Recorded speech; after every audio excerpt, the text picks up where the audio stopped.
You see, no farmer buries his seed and goes to open it every day to check whether it is growing. Be patient. Principle number 12. Sorry, 11. Even me now, it's like I'm not patient. Principle number 11. Be patient in fulfillment. You see, fulfillment has its own timeline. The fruit that you want from that seed that you are planting today, it has a timeline. If you rush the process, you cannot even rush the process. You will just try hinder the thing from growing. You will hinder it from growing. So if you've put a seed in the ground, if you've carried your vision, remember that every vision has its own maturity pace. You see, somebody that is building a skyscraper and somebody that is building a bungalow, they are both building, yes, but they are not building the same thing. So you cannot have the patience of somebody building a bungalow when you are building a skyscraper. And you cannot spend time because now we have to balance it. Thank you. We have to balance it. The time they use in building skyscraper, you will not use it and be building bungalow. Because you will now begin to draw unnecessary attention to yourself. Wait till you self they build. But let's stay on track. We're talking about patience. So somebody who is building bungalow and somebody who is building skyscraper, your patience is different. And remember, in building, when they get to the foundation, is it foundation or decking? There's a stage they get to. They have to leave it for months. But in that month, they are not idle. If it is not during the rainy season and it's during the dry season, they will go and be pouring water on the decking to make sure that it solidifies. It goes through a process. James chapter 1, I believe, reminds us, I think between 3 to 5 or so, reminds us that you should not rush and end any process. Go through it patiently, so that when you have gone through the trials and tribulations, so that when you have carried that vision patiently to fulfillment, you will be truly, fully formed. Imagine that you are building a skyscraper and you go and do it like bungalow. What will happen? When breeze come, what will happen? It will blow it off. That's why we have the story of the wise master builder and the foolish builder. What did the foolish builder do? There was no foundation. When the wind came, rain came. I'm sure it didn't even need all those many elements. It will just blow, scatter everything.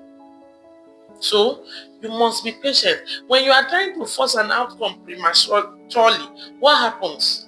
You damage the whole thing. You make a mess of the whole thing. You cannot force an outcome. What is the outcome is what is going to eventually be. If you try to force it, you tarnish the process.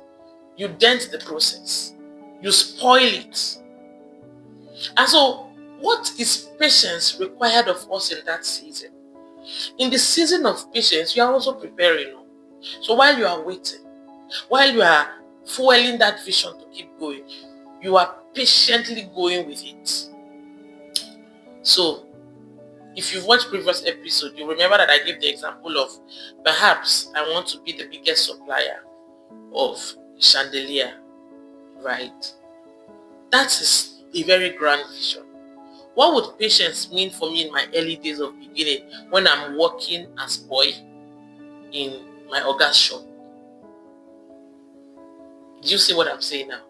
What would patience mean for me when I finally have gotten, is it liberation they call it, and I'm now on my own, and my container is stuck on the sea, or there's one challenge on the other? It is required of every man, every woman who has a vision, who will go far, who will be an achiever, not just a dreamer, to carry and have and embody that patience that is required to fulfill their vision. The question I'm going to leave you with today is, am I trying to control the outcome, or am I trusting the timing? When you are trying to control the outcome, what happens? You wait impatiently. Everything irritates you. You are irked. Why is this not happening? But when you are trusting the outcome, you understand that all things work together for good to those who love God and are in alignment with His purpose for their life. You wait differently. You are patient differently. You are not itching. You know, when you go to maybe interview or something and there's a long queue of people, your heart is racing. You are thinking, what will happen? You are worried. You are waiting, but you are worried. It looks like you are patient, but you are worried. You are anxious. No, that's not the right posture of someone who is waiting for the fulfillment of their vision. So again, are you trusting the timing, or are you trying to control the outcomes? And this has been principle number 11. See you for the final principle, which is number 12. If you've missed previous principle, do I need to tell you what to do? Go back and watch them so that you have a flow of understanding. Bye for now.